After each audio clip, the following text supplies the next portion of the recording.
Hello नमस्कार प्यारे विद्यार्थियों, एक बार फिर आपका स्वागत है आपके अपने यूट्यूब चैनल ज्ञानवेद हिमालय क्लासेस में। आज की वीडियो में संविधान रिवीजन क्लास 2 कराएंगे और जिससे संबंधित संविधान से संबंधित सभी प्रश्नों का अध्ययन करेंगे। तो आप लोग वीडियो के लास्ट तक बने रहिए। अब क्वेश्चन पहला देख लीजिए। क्वेश्चन पहला है, क्योंकि जितना भी रिवीजन करा रहे हैं आपकी परीक्षा की दृष्टि से बहुत ही महत्वपूर्ण है और परीक्षा भी अब आप लोगों की ज़्यादा दूर नहीं है, क्योंकि 10 नवंबर को परीक्षा का आयोजन होने वाला है। NMMS की भी परीक्षा होने वाली है और अतुल मिश्र छात्रवृत्ति परीक्षा भी 10 नवंबर को होने वाली। तो आप लोग अपनी तैयारी को बेहतर बना लीजिए और जितनी भी प्रश्नों को बताए हैं तो सभी प्रश्नों को आप लोग अच्छे तरीके से करते रहिए। क्वेश्चन पहला देखिए। क्वेश्चन पहले में पूछा गया रेगुलेटिंग एक्ट कब पारित किया गया था। तो रेगुलेटिंग एक्ट कब पारित किया गया था? 1773 में। कब? 1773 में रेगुलेटिंग एक्ट पारित किया गया, जिसके तहत कलकत्ता में सुप्रीम कोर्ट की स्थापना की गई थी। तो कलकत्ता में सुप्रीम कोर्ट की स्थापना कब की गई? 1774। कब की गई थी? 1774 में कलकत्ता में सुप्रीम कोर्ट की स्थापना की गई थी। तो पहला सुप्रीम कोर्ट कहाँ बना था? सुप्रीम कोर्ट जो पहला बना था कोलकाता में। और कब इसकी स्थापना की गई? 1774 में। पूछा जाता है कि कलकत्ता सुप्रीम कोर्ट की स्थापना किस एक्ट के द्वारा की गई थी? तो रेगुलेटिंग एक्ट के द्वारा की गई थी। क्वेश्चन नंबर 2 है कि प्रस्तावना का विचार किस देश की देन है। भारतीय संविधान में जो प्रस्तावना है उसमें कहा गया है कि प्रस्तावना के जो मूल ढांचा है उसमें संशोधन नहीं कर सकते हैं, बल्कि जो संशोधन किए जाएंगे तो उसमें अन्य शब्दों को जोड़ा जा सकता है। ये क्या है? प्रस्तावना। और प्रस्तावना की भाषा कहाँ से ली गई? तो ऑस्ट्रेलिया से ली गई। प्रस्तावना के जो विचार लिए गए हैं वो कहाँ से लिए गए? अमेरिका से। कहाँ से? अमेरिका से। जैसे प्रस्तावना का प्रारंभ होता है हम भारत के लोग, जो हम भारत के लोग हैं ये शब्द कहाँ से लिया गया? ये भी अमेरिका से लिया गया। प्रस्तावना का विचार कहाँ से? तो अमेरिका से। पूछा जाए कि प्रस्तावना की भाषा कहाँ से ली गई? तो ऑस्ट्रेलिया से। प्रस्तावना की भाषा कहाँ से ली गई? तो ऑस्ट्रेलिया से ली गई है। क्वेश्चन नंबर 3 है, जिसमें पूछा गया है भारतीय संविधान में अनुच्छेद कितने हैं। तो भारतीय संविधान में जो अनुच्छेद हैं उनकी संख्या कितनी है? 395। और भाग कितने हैं? 22। और अनुसूची कितनी है? 12। और मूल संविधान में जो अनुसूचियों की संख्या कितनी थी? 8 थी। कितनी? 8। और वर्तमान में कितनी है? 12 है। और भाग कितने हैं? 22 हैं। और अनुच्छेद कितने हैं? 395 हैं। इन सभी बिंदुओं को आप लोग अच्छे तरीके से याद रखना। अगला प्रश्न देखिए। अगले प्रश्न में पूछा गया है कि संसद को संयुक्त बैठक बुलाने की जो शक्ति है वो किस आर्टिकल के तहत राष्ट्रपति को होती है। तो संयुक्त बैठक बुलाने की जो शक्ति होती है वो किसके पास होती है? राष्ट्रपति के पास होती है। और बुलाया किस आर्टिकल के तहत जाता है? राष्ट्रपति को जो शक्ति होती है किस आर्टिकल के तहत? तो 108 आर्टिकल के तहत संसद को संयुक्त बैठक बुलाने की शक्ति राष्ट्रपति के पास होती है। और पूछा जाता है कि संयुक्त बैठक की जो अध्यक्षता करता है तो वो कौन करता है? तो लोकसभा अध्यक्ष। लोकसभा अध्यक्ष क्या करते हैं? संयुक्त बैठक की अध्यक्षता करते हैं। और बुलाने का जो अधिकार होता है वह राष्ट्रपति के पास होता है। क्वेश्चन नंबर 5 है, जिसमें पूछा गया है वित्त आयोग का गठन किस अनुच्छेद में किया गया है। तो संविधान जो भारतीय संविधान है इसमें वित्त आयोग का गठन है वह किस आर्टिकल में है, किस अनुच्छेद में है? तो 280 अनुच्छेद में है। पूछा जाता है कि जो निर्वाचन भाग 15 जो है उसमें निर्वाचन का उल्लेख किया गया है। और निर्वाचन का जो उल्लेख है किस आर्टिकल में है? तो 324। कौन से आर्टिकल? 324 में निर्वाचन के बारे में बताया गया है। और आर्टिकल 40 में क्या बताया? ग्राम पंचायतों का गठन। ग्राम पंचायतों का गठन किस में है? आर्टिकल 40 में। और सिविल संहिता का उल्लेख किस में है? आर्टिकल 44 में। सिविल संहिता का उल्लेख किस में? आर्टिकल 44 में। और आर्टिकल 51 के ए में पूछा जाए तो क्या है? मौलिक कर्तव्य है। 51 के ए में क्या है? मौलिक कर्तव्य है। और 51 में पूछा जाए तो कार्यपालिका से न्यायपालिका पृथक्करण। कार्यपालिका से न्यायपालिका का जो पृथक्करण है आर्टिकल 51 में। आर्टिकल 51 के ए में मौलिक कर्तव्यों के बारे में उल्लेख किया गया है। क्वेश्चन नंबर आप लोग 6 देखिए। क्वेश्चन नंबर 6 में पूछा गया है कि मुख्यमंत्री की नियुक्ति। क्वेश्चन नंबर 6 है जिसमें कहा गया है कि मुख्यमंत्री की नियुक्ति कौन करता है। तो मुख्यमंत्री की नियुक्ति कौन करता है? राष्ट्रपति करते हैं। मुख्यमंत्री की नियुक्ति कौन करते हैं? राष्ट्रपति करते हैं। मुख्यमंत्री का कार्यकाल कितना होता है? 5 वर्ष होता है। मुख्यमंत्री का कार्यकाल कितना होता है? 5 वर्ष होता है। और अगर आपसे पूछा जाए कि राज्यपाल का जो पद है वो किस आर्टिकल में है, तो 153 में राज्यपाल के पद का उल्लेख किया गया। आर्टिकल 52 में पूछा जाए किसके पद का उल्लेख किया गया है, तो राष्ट्रपति। आर्टिकल 52 के तहत उनके पद की जो बात की गई है। और राष्ट्रपति का जो इस राष्ट्रपति का पूछा जाए राष्ट्रपति की नियुक्ति कौन करते हैं, तो राष्ट्रपति को जो नियुक्ति करते हैं या शपथ कौन दिलाते हैं? तो मुख्य न्यायाधीश। किसके मुख्य न्यायाधीश? सुप्रीम कोर्ट के मुख्य न्यायाधीश। और प्रधानमंत्री की नियुक्ति कौन करता है? तो प्रधानमंत्री की नियुक्ति राष्ट्रपति करते हैं। क्वेश्चन नंबर 7 देखिए। क्वेश्चन नंबर 7 में पूछा गया है कि राज्यसभा का गणपुत्र कोरम कितना होता है? तो राज्यसभा का जो गणपुत्र कोरम होता है 1/10 होता है, और विधानसभा का गणपुत्री जो कोरम होता है कितना होता है? 1/10। कहने का मतलब कि अगर कोई भी मीटिंग हो रही तो उसमें 1/10 लोगों का उपस्थित होना जरूरी है। 1/10 लोगों का उपस्थित होना जरूरी है। क्वेश्चन नंबर 8 है कि संविधान संशोधन का उल्लेख किस अनुच्छेद में है? संविधान संशोधन का उल्लेख आर्टिकल 368 में है, और भाग पूछा जाए तो भाग 20 में उसका उल्लेख किया गया है। और निर्वाचन का उल्लेख किसमें है? भाग 15 में है। और आर्टिकल पूछा जाए 324, आर्टिकल 324 में निर्वाचन के बारे में बताया गया है, भाग 15 में बताया गया। और संघ किस भाग में है? तो संघ का बारे में भाग 5 में बताया गया है। और नागरिकता किस भाग में है? नागरिकता 2 में है। संघ एवं उसका राज्य क्षेत्र भाग 1 में है। और भाग 3 में मौलिक अधिकार हैं। और भाग 4 में राज्य के नीति निर्देशक तत्व हैं। और 4 काम में मौलिक कर्तव्यों के बारे में बताया गया है। क्वेश्चन नंबर 8 देखिए। क्वेश्चन नंबर 8 में पूछा गया संविधान संशोधन का उल्लेख किस अनुच्छेद में है? तो क्वेश्चन नंबर जो 8 है उसमें का आंसर है, उसका आंसर है 368 भाग 20 में इसका उल्लेख किया गया है। क्वेश्चन नंबर 9 है। क्वेश्चन नंबर 9 का आप पढ़िए और 9 का आंसर बताइए कि क्या होगा। तो क्वेश्चन नंबर 9 में पूछा गया अशोक मेहता समिति किससे संबंधित है? अशोक मेहता जो समिति गठित की गई थी वो किससे संबंधित? तो पंचायती राज से संबंधित है। और बलवंत राय जो मेहता है वह किससे संबंधित समिति गठित की गई थी? तो पंचायती राज से व्यवस्था से संबंधित है। और अशोक मेहता जो समिति गठित की थी वो भी पंचायती राज से संबंधित थी। तो पंचायती राज से संबंधित कौन कौन सी समितियां थी? बलवंत राय मेहता, अशोक मेहता समितियां पंचायत राज व्यवस्था से संबंधित हैं। क्वेश्चन नंबर 10 है। क्वेश्चन नंबर 10 में पूछा जाए कि राज्यपाल बनने के लिए कितनी आयु होनी चाहिए? राज्यपाल बनने के लिए न्यूनतम कितनी आयु होनी चाहिए? तो 35 वर्ष की आयु होनी चाहिए। और प्रधान बनने के लिए कितनी आयु होनी चाहिए? 21। और प्रधानमंत्री बनने के लिए कितनी आयु होनी चाहिए? तो 25 वर्ष। और मुख्यमंत्री बनने के लिए कितनी आयु होनी चाहिए? 25 वर्ष। और राष्ट्रपति बनने के लिए न्यूनतम आयु कितनी होनी चाहिए? 35 वर्ष। उपराष्ट्रपति बनने के लिए कितनी आयु होनी चाहिए? तो 35 वर्ष। तो बात समझ आ गई कि राज्यपाल बनने के लिए कितनी उम्र होनी चाहिए? 35 वर्ष। प्रधान बनने के लिए 21 वर्ष। राष्ट्रपति बनने के लिए 35 वर्ष। और मुख्य न्यायाधीश बनने के लिए 25 वर्ष की उम्र होनी चाहिए। और प्रधानमंत्री बनने के लिए 25 वर्ष। और राज्यसभा का सदस्य बनने के लिए कितनी उम्र होनी चाहिए? तो 30 वर्ष की उम्र होनी चाहिए। इतनी बात समझ आ गई। अगला प्रश्न देखिए। प्रश्न अगला देखिए। पूछा गया है कि 11 नंबर प्रश्न में पूछा गया है दल बदल अनुसूची कौन से संबंधित? दल बदल जो अनुसूची है दल बदल अनुसूची जो 10 है जिसमें पूछा जाता है कि कब जोड़ा गया संविधान में। पहले अनुसूचियां थी कितनी? मूल संविधान में कितनी अनुसूचियां थी? 8। वर्तमान में कितनी है? 12। तो पूछा जाता है कि जो 10वीं अनुसूची है वह कब जोड़ी गई थी? तो 52 संविधान संशोधन 1985 के द्वारा दल बदल अनुसूची 10 को संविधान में जोड़ा गया। और संविधान में संशोधन करने का जो अधिकार है वह किस आर्टिकल में दिया गया है? तो 368 आर्टिकल में दिया गया। और भाग पूछा जाए किससे? 20 में। और कहाँ से व्यवस्था ली गई? तो दक्षिण अफ्रीका से। कहाँ से? दक्षिण अफ्रीका से ये व्यवस्था ली गई है। तो भारतीय संविधान में कितने देशों का सहयोग है? तो 60 देशों का सहयोग है। अगला क्वेश्चन देखिए। अगले क्वेश्चन में पूछा गया है कि राष्ट्रपति की सेवानिवृत्ति उम्र कितनी होती है? राष्ट्रपति की जो सेवानिवृत्ति उम्र होती है तो 65 वर्ष होती है। तो यहाँ पे थोड़ी मिस्टेक है, आप लोग सही कर लीजिए। 65 वर्ष होती है। और राज्यपाल की जो सेवानिवृत्ति आयु होती है वो भी 65 वर्ष होती है। और उपराष्ट्रपति की कितनी होती है? 65 वर्ष होती है।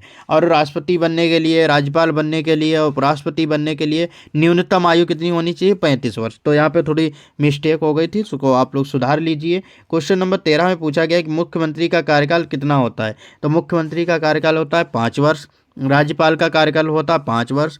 राष्ट्रपति का कार्यकाल होता है 5 वर्ष। एमपी एमएलए का जो कार्यकाल होता है वो कितना होता है? 5 वर्ष होता है।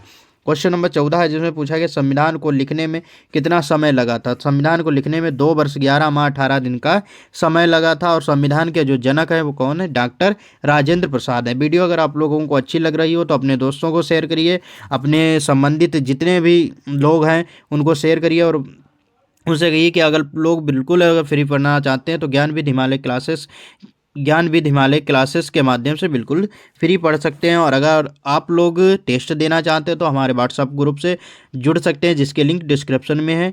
और अपने डाउट क्लियर करने के लिए आप लोग हमारे नंबर पे मैसेज भी कर सकते हैं, तो आपके डाउट क्लियर किए जाएंगे। क्वेश्चन नंबर 15 है। क्वेश्चन नंबर 15 में पूछा गया है कि भारत की प्रथम महिला राज्यपाल कौन थी। तो भारत की प्रथम महिला राज्यपाल कौन थी? सरोजिनी नायडू। और सरोजिनी नायडू को कहा जाता है भारत की कोकिला। सरोजिनी नायडू को क्या कहा जाता है? भारत की कोकिला कहा जाता है। अगर आपसे पूछा जाए भारत के प्रथम महिला नहीं, खाली पूछा जाए भारत के प्रथम राज्यपाल कौन थे, तब भी इसका आंसर क्या होगा? सरोजिनी नायडू। और भारत की प्रथम महिला राज्यपाल पूछी जाए तो इसका आंसर क्या होगा? सरोजिनी नायडू। सरोजिनी नायडू पहली राज्यपाल कहाँ की बनी थी? उत्तर प्रदेश की। कहाँ? उत्तर प्रदेश की पहली राज्यपाल बनी थी। क्वेश्चन अगला है कि प्रथम पीएम कौन थे? भारत के प्रथम प्रधानमंत्री कौन थे? पंडित जवाहरलाल नेहरू। कौन थे? पंडित जवाहरलाल नेहरू भारत के पहले प्रधानमंत्री थे। क्वेश्चन अगला देखिए। क्वेश्चन अगले में पूछा गया है कि कलकत्ता सुप्रीम कोर्ट के मुख्य न्यायाधीश कौन थे?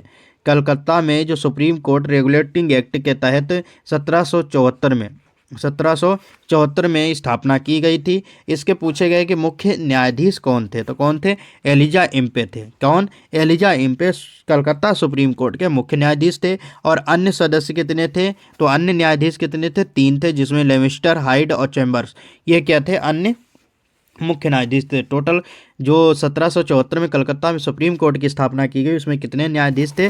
तो 4 न्यायाधीश थे। क्वेश्चन नंबर 17 है कि मौलिक अधिकार का उल्लेख किस अनुच्छेद में है?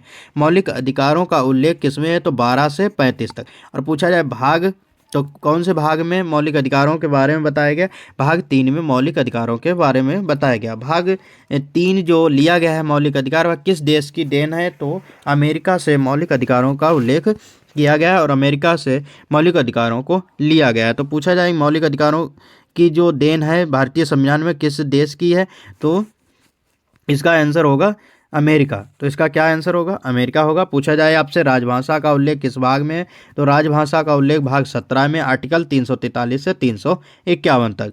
नागरिकता का उल्लेख है किस आर्टिकल से किस आर्टिकल तक? 5 से 11 तक नागरिकता का उल्लेख किया है और भाग 2 में नागरिकता के बारे में बताया गया है। क्वेश्चन नंबर 18 देखिए, जिसमें पूछा गया है कि संसद भवन कहाँ है? संसद भवन कहाँ है? तो दिल्ली में है। और राष्ट्रपति भवन कहाँ है? दिल्ली में। और दिल्ली की राजधानी जो मतलब भारत की राजधानी दिल्ली कब बनाई गई? तो 1912 में बनाई गई। और 1911 में क्या हुआ था? तो दिल्ली को भारत की राजधानी बनाने की घोषणा की गई थी। तो बात समझ आ गई। क्वेश्चन नंबर 19 देखिए। क्वेश्चन नंबर 19 में पूछा गया है कि समवर्ती सूची कहाँ से ली गई है? तो समवर्ती सूची कहाँ से ली गई है? तो समवर्ती सूची किस अनुसूची के अंतर्गत आती है? तो अनुसूची 7 के अंतर्गत। अनुसूची 7 में क्या बताया? केंद्र एवं राज्यों की भी शक्तियों का बंटवारा बताया गया, जिसमें 3 अनुसूचियों का उल्लेख किया गया है: संघ सूची, राज्य सूची और समवर्ती सूची। राज्य सूची, समवर्ती सूची। समवर्ती, अब इस संघ में संघ से संबंधित विषय रहेंगे, राज्य में राज्य से संबंधित विषय रहेंगे, समवर्ती सूची में संघ और राज्य दोनों से संबंधित विषय रहेंगे। तो आप लोगों को समझ में आ गया। पूछा गया था कि समवर्ती सूची कहाँ से ली गई, तो समवर्ती सूची कहाँ से ली गई? तो ऑस्ट्रेलिया से ली गई है। तो समवर्ती सूची जो ली गई कहाँ से? ऑस्ट्रेलिया से। और पूछा है प्रस्तावना की भाषा कहाँ से ली गई? ऑस्ट्रेलिया से। और विधि का शासन कहाँ से? ब्रिटेन से। और एकल नागरिकता जो ली गई है, एकल नागरिकता किस देश की देन है? ब्रिटेन की देन है। क्वेश्चन नंबर 20 है, जैसे पूछा गया है कि पदाधिकारियों का वेतन भत्ता किस अनुसूची में है? पदाधिकारियों का जो वेतन भत्ता है वह किस अनुसूची में है? तो अनुसूची 2 में पदाधिकारियों के वेतन भत्ते की बात की गई है। और शपथ ग्रहण की बात की जाए किस अनुसूची में? तो शपथ ग्रहण की जो बात की गई है अनुसूची 3 में शपथ ग्रहण के बारे में बताया गया। अनुसूची 10 में दल बदल, अनुसूची 11 में पंचायती राज और अनुसूची 12 में नगर पालिका के बारे में बताया गया। अनुसूची 8 में राजभाषा के बारे में, अनुसूची 7 में केंद्र एवं राज्यों के शक्तियों के बीच बंटवारे की बात की गई। अनुसूची 9 में भू राजस्व के संबंधित बताया गया है। तो इतनी अनुसूचियों के बारे में आप लोगों को बता दिया। तो आप लोग जितने भी आप लोगों को पॉइंट बताएं, सभी पॉइंटों को आप लोग कॉपी में नोट करते रहिए और आपके लिए बाद में ये परीक्षा से पहले आप लोगों को बहुत ही सहायक सिद्ध होंगे। तो अगला क्वेश्चन देखिए। क्वेश्चन जो अगला है कि क्वेश्चन नंबर 21 में पूछा गया है कि शिक्षा के अधिकार को संविधान में कब जोड़ा गया। शिक्षा के अधिकार को संविधान में कब जोड़ा गया, तो 86वां संविधान संशोधन 2003 हुआ था, जिसके तहत 21A को शिक्षा का अधिकार जो है 21A आर्टिकल 21A को जोड़ा गया था। तो शिक्षा के अधिकार को संविधान में कब जोड़ा गया, तो 86वां संविधान संशोधन 2003 के तहत जोड़ा गया था। क्वेश्चन नंबर 22 है। क्वेश्चन नंबर 22 में पूछा गया संविधान सभा की अंतिम बैठक कब हुई थी। तो संविधान सभा की अंतिम बैठक हुई थी 24 जनवरी 1950। संविधान सभा की अंतिम बैठक कब हुई, 24 जनवरी 1950 को संविधान सभा की अंतिम बैठक हुई थी। और संविधान लागू कब हुआ, तो 26 नवंबर। संविधान लागू कब हुआ, तो 26 जनवरी 1950 को संविधान लागू हुआ था। और संविधान अंगीकृत कब हुआ, तो 26 नवंबर को संविधान अंगीकृत हुआ था। इतनी बात समझ आ गई। क्वेश्चन अगला देखिए और बताइए इसका आंसर क्या होगा। क्वेश्चन अगला है कि संविधान अंगीकृत कब हुआ था। तो संविधान अंगीकृत कब हुआ, 26 नवंबर 1949 को संविधान अंगीकृत हुआ। और लागू कब हुआ, तो 26 जनवरी 1950 को भारतीय संविधान लागू हुआ था। तो संविधान दिवस कब मनाया जाता है, तो 26 नवंबर को संविधान दिवस मनाया जाता है। क्वेश्चन नंबर 24 है संविधान संशोधन का प्रावधान किस देश से लिया गया। तो संविधान संशोधन का जो प्रावधान है दक्षिण अफ्रीका से। और भाग किस में है, 20 में। संविधान संशोधन का जो प्रावधान है वह किस भाग में है, तो 20 में। और कहाँ से लिया गया, अफ्रीका से लिया गया। आर्टिकल पूछा जाए तो आर्टिकल कौन सा है, तो आर्टिकल 368 में संविधान संशोधन की बात की गई है। क्वेश्चन नंबर 25 देखिए। क्वेश्चन नंबर 25 में पूछा गया है कि प्रस्तावना में कितनी बार संशोधन हुआ है। अब तक प्रस्तावना में कितनी बार संशोधन किया जा चुका है, तो एक बार किया गया था। और कब हुआ था, तो 42वां संविधान संशोधन 1976 में हुआ था। कितने शब्दों को जोड़ा गया, तो 3 शब्दों को जोड़ा गया था। कौन से, धर्मनिरपेक्ष, अखंडता और समाजवादी। कौन कौन से शब्द जोड़े गए थे, समाजवादी, अखंडता और धर्मनिरपेक्ष या पंथ निरपेक्ष कहते हैं, इन शब्दों को जोड़ा गया था। क्वेश्चन नंबर 26 है। क्वेश्चन नंबर 26 पूछा गया संविधान का प्रारंभ किन शब्द, प्रस्तावना का जो प्रारंभ, सॉरी यहाँ पे थोड़ा सुधार कर लीजिए। प्रस्तावना का प्रारंभ अगर आपसे पूछा जाए किन शब्दों के साथ होता है, तो हम भारत के लोग। ये हम भारत के लोग यह वाक्य कहाँ से लिया गया, तो अमेरिका से लिया गया। प्रस्तावना के विचार अमेरिका से, प्रस्तावना की भाषा ऑस्ट्रेलिया से ली गई है। समवर्ती सूची ऑस्ट्रेलिया से, मौलिक अधिकार अमेरिका से। अगला क्वेश्चन है क्वेश्चन नंबर 27 है अनुसूची 7 में कितनी सूचियां हैं। अनुसूची 7 में कितनी सूचियां हैं, 3। संघ सूची, राज्य सूची, समवर्ती सूची। तो अनुसूची 7 में कितनी सूचियां हैं, तो 3 है। संघ सूची, राज्य सूची, समवर्ती सूची। और समवर्ती सूची कहाँ से ली गई है, तो समवर्ती सूची ऑस्ट्रेलिया से ली गई है। क्वेश्चन नंबर 8 है कि भारत की नागरिकता त्यागी जा सकती है, तो कितने प्रकार से त्यागी जा सकती है, तो 3 प्रकार से। और कितने प्रकार से प्राप्त की जाती है, तो 5 प्रकार से प्राप्त की जा सकती है। क्वेश्चन नंबर 29 है कि नीति निर्देशक तत्व का उल्लेख भाग किस में है। नीति निर्देशक तत्वों का उल्लेख किस में है, भाग 4 में नीति निर्देशक तत्वों के बारे में बताया गया है। आर्टिकल पूछा जाए तो कहाँ से कहाँ तक, तो 36 से आर्टिकल 51 तक नीति निर्देशक तत्वों के बारे में बताया गया। तो डीपीएसपी अगर पूछा जाए कहाँ से लिए गए हैं, तो आयरलैंड से डीपीएसपी लिए गए हैं, जो आर्टिकल 36 से 51 तक उनका उल्लेख किया गया है। अगर आपसे पूछा जाए आर्टिकल 40 में क्या है, ग्राम पंचायतों का गठन। आर्टिकल 44 में, आर्टिकल जो 44 में सिविल संहिता के बारे में बताया गया। आर्टिकल 51 में क्या बताया गया, तो कार्यपालिका से न्यायपालिका पृथकीकरण की बात की गई है। आर्टिकल 50 में क्या कहा गया, अंतर्राष्ट्रीय शांति को बनाए रखना, ये आर्टिकल 50 में कहा गया है। क्वेश्चन नंबर 30 है कि भारत राज्यों का संघ है। भारत राज्यों का संघ है किस अनुच्छेद में है, तो आर्टिकल 1 में है। आर्टिकल किस में है, 1 में है, 12 राज्यों का संघ है।